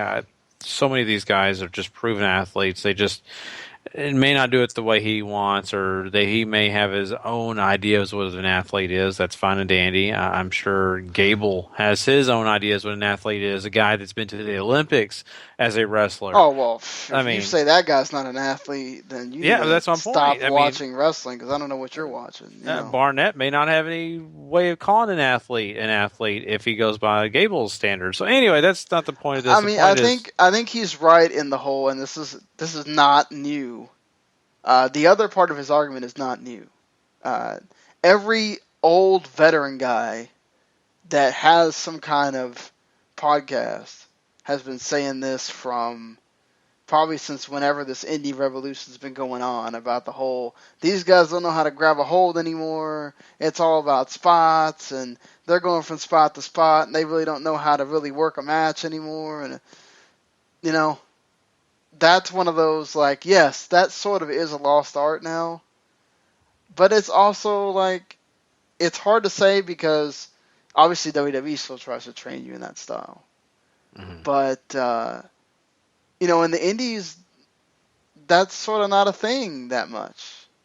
It is more of the highly athletic style, the doing the flippies and whatever. But you do, the cool thing about some of these, like, super indies is you get the mix.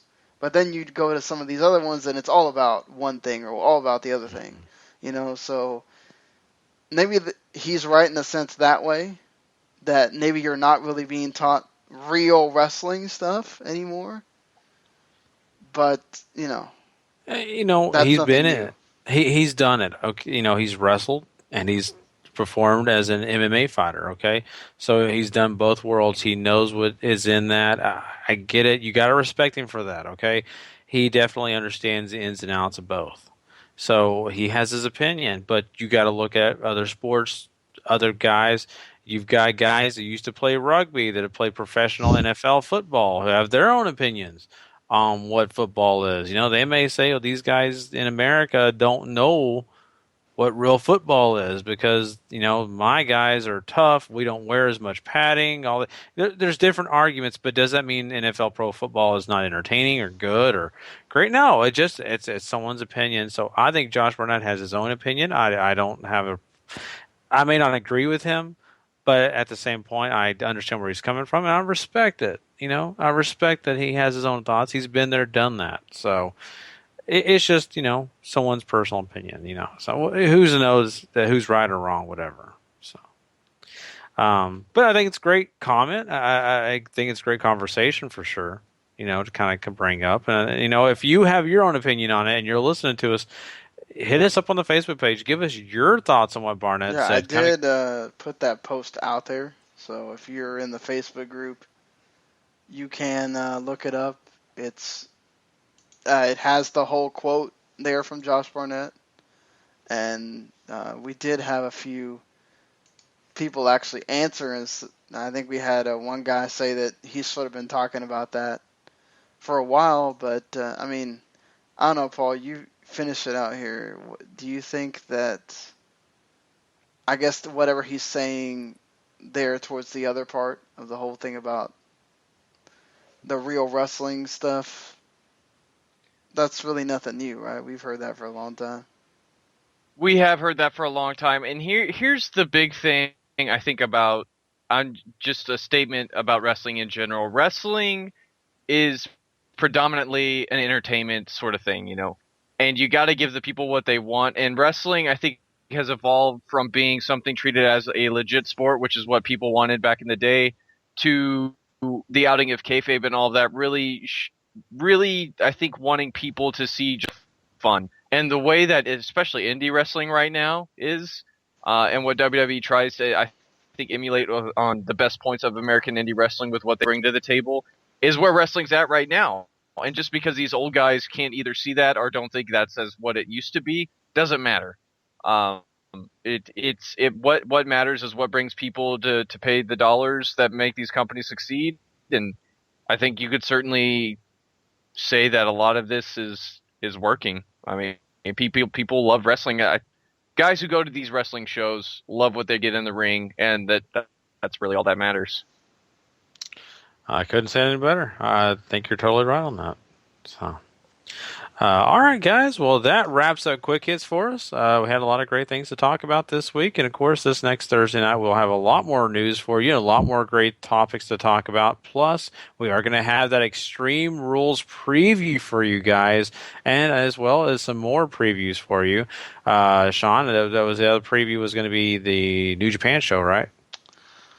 Yes, there is another, the second Lionsgate project number 2. They just have they don't have takeover type subtitle names for these things. They're just very simple. But yeah, here let's just play the thing for old time's sake.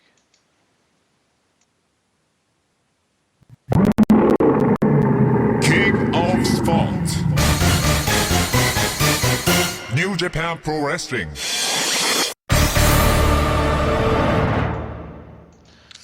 Now this is it was for some reason it was deciding it wanted to be on a delay. But yeah, this is basically their little version of NXT. That they did that one show. This time I'm gonna actually try to watch it. Unlike I said I was gonna watch the first show and I didn't get to. But so getting into this, this is a little bit more different than the first one in the way that they're doing some of these matches.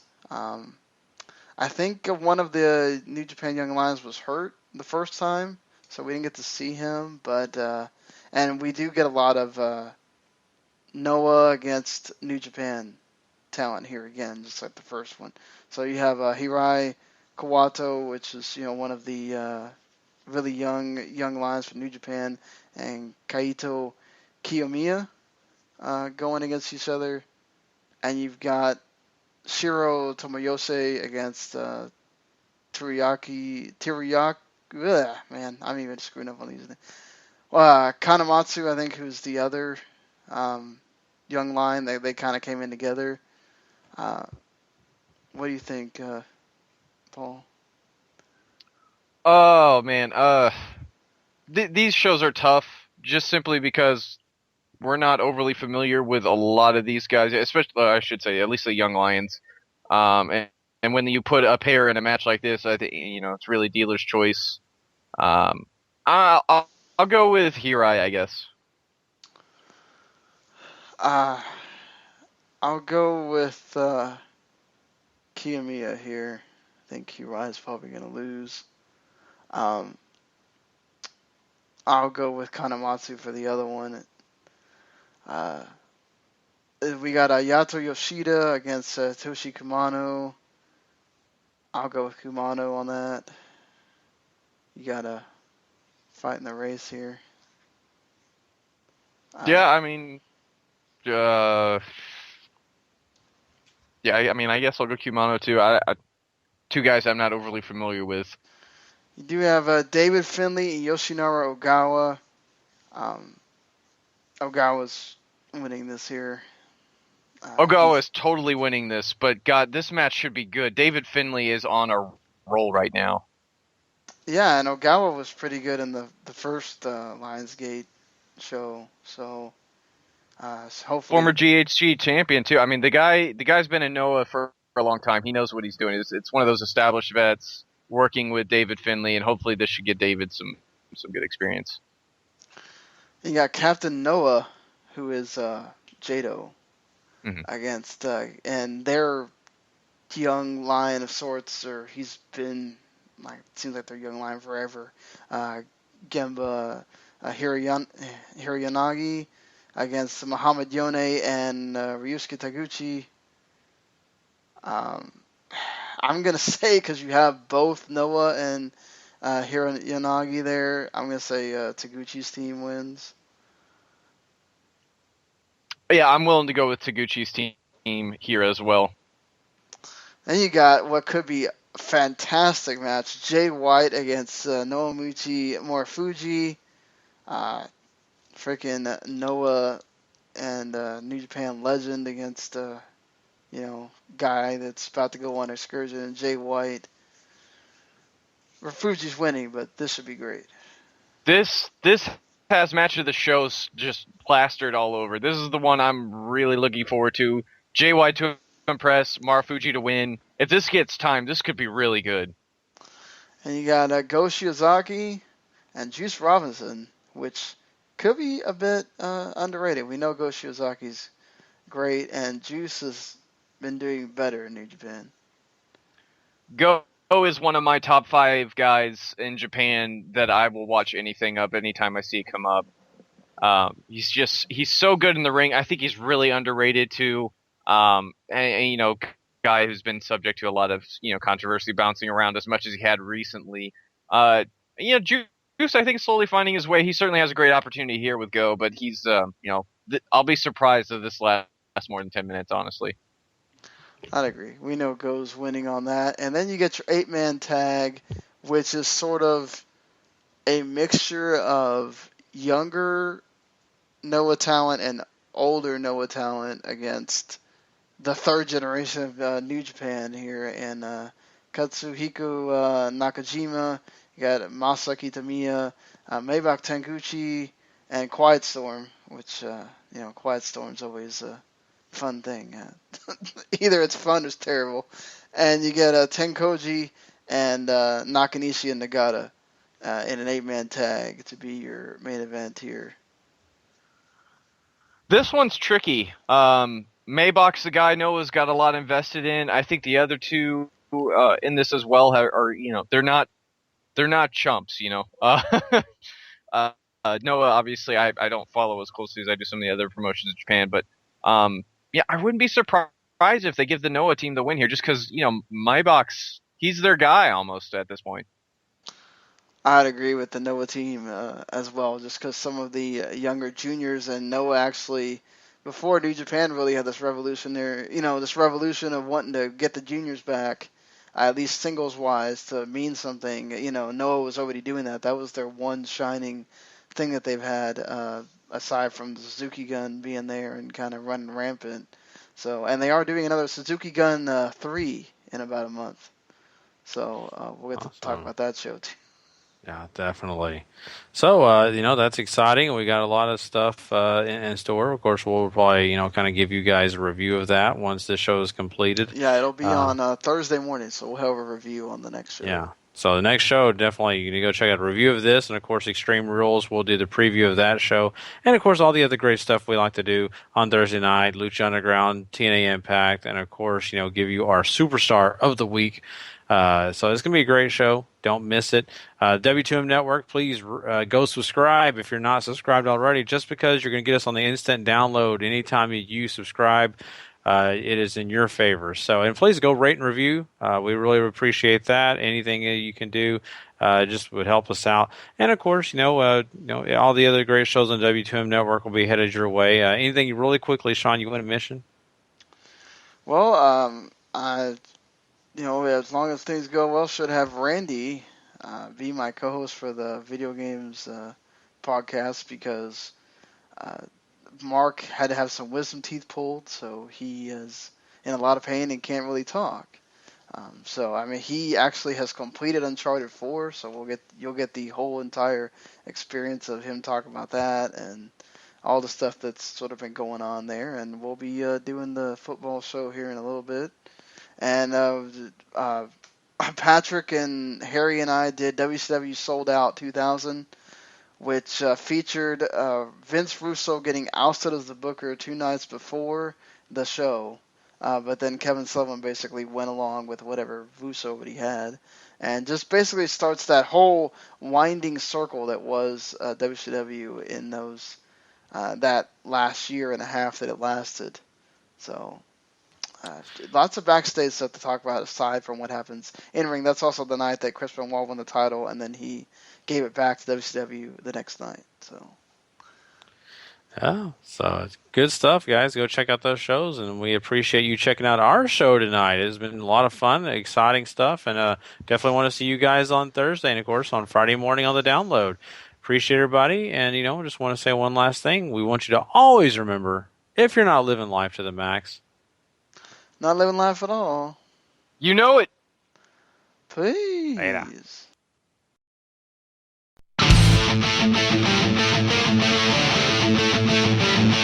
you.